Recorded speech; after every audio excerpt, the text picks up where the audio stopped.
క్లాస్లో December prelims mains కొత్త class start అవుతుంది. ఈ నెంబర్కి కాల్ చేసి రిజిస్టర్ అవ్వండి. లిమిటెడ్ సీట్సే ఉన్నాయి. థియేటర్కి వెళ్ళిన తర్వాత what I wanted to say is that there is a misinterpretation అనుకోండి, మిస్ఇన్ఫర్మేషన్ అనుకోండి, ఫాల్స్ ఇన్ఫర్మేషన్ అనుకోండి, ఏమనుకోండి. It is no road show, it is no procession. Just థియేటర్కి వెళ్తుంటే జనాలు ఎక్కువ బయటకు వస్తే జస్ట్ వాళ్ళు వేవ్ చేసి మళ్ళీ లోపలికి వెళ్ళిపోయి మళ్ళీ థియేటర్ లోపలికి వెళ్ళిపోయాం. అండ్ థియేటర్ లోపల మీ సినిమా చూసిన కొంచెం సేపటికి సార్ నా వర్క్ అసలు ఏ పోలీసు కానీ ఎవ్వరూ నాకు వర్క్ అసలు నన్ను కలవలేదు, నాతో ఏం చెప్పలేదు. నాకు చెప్పిందల్లా అది పైగా మా మేనేజ్మెంట్ సైడ్ నుంచి వాళ్ళు మా వాళ్ళు వచ్చి చెప్పింది ఏంటంటే, సార్ బయట ఓవర్ క్రౌడ్ అవుతుంది, మీరు దయచేసి వెళ్ళిపోండి అని చెప్పారు.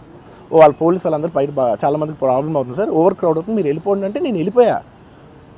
సినిమా స్టార్ట్ అయిన కొంచెంసేపు నేను వెళ్ళిపోయా.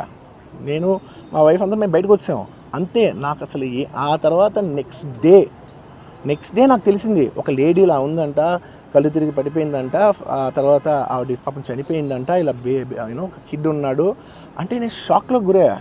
అంటే నాకు తెలీదు అసలు, నెక్స్ట్ డే వరకు నాకు అసలు తెలీదు. I had no idea. ఎందుకంటే నేను నా పిల్లోనే పక్కన పెట్టుకున్నా, నా వైఫ్, నా కొడుకు, నా కూతురు థియేటర్లోనే ఉన్నారు. నాకు తెలీదు. నిజంగా అలా జరుగుండి ఉంటే, నాకు తెలిసి ఉంటే నేను వాళ్ళు తీసుకుని వెళ్ళిపోతాను కదా, మినిమం కదా, ఎవరైనా వాళ్ళ పిల్లలు వాళ్ళు తీసుకుని వెళ్ళిపోతారు కదా.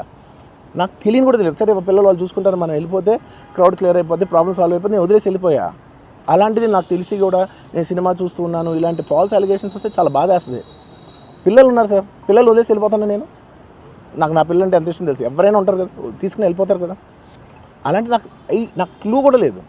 నేను ఇంటికి వెళ్ళిపోయిన తర్వాత నేను వెళ్ళిపోయిన నెక్స్ట్ డే నాకు మార్నింగ్ తెలిసి ఇలా చనిపోయారంటే షాక్ అయ్యాను నేను. షాక్ ఇమీడియట్గా నేను బాస్కు ఫోన్ చేశాను, మా బన్నీ వాసుకు ఫోన్ చేసి, వాసు ఇమీడియట్గా హాస్పిటల్కి వెళ్ళి వాళ్ళని కలువు, నేను వస్తానంటే సార్ నేను మొత్తం అక్కడ వెళ్ళి సెట్ చేసి వస్తాను, వాళ్ళందరూ ఎమోషనల్గా ఎలా ఉన్నారు ఏంటో మనం ఫస్ట్ చెక్ చేసుకున్న తర్వాత మీరు దిగాలి, ఒక్క నిమిషం ఆగండి సార్.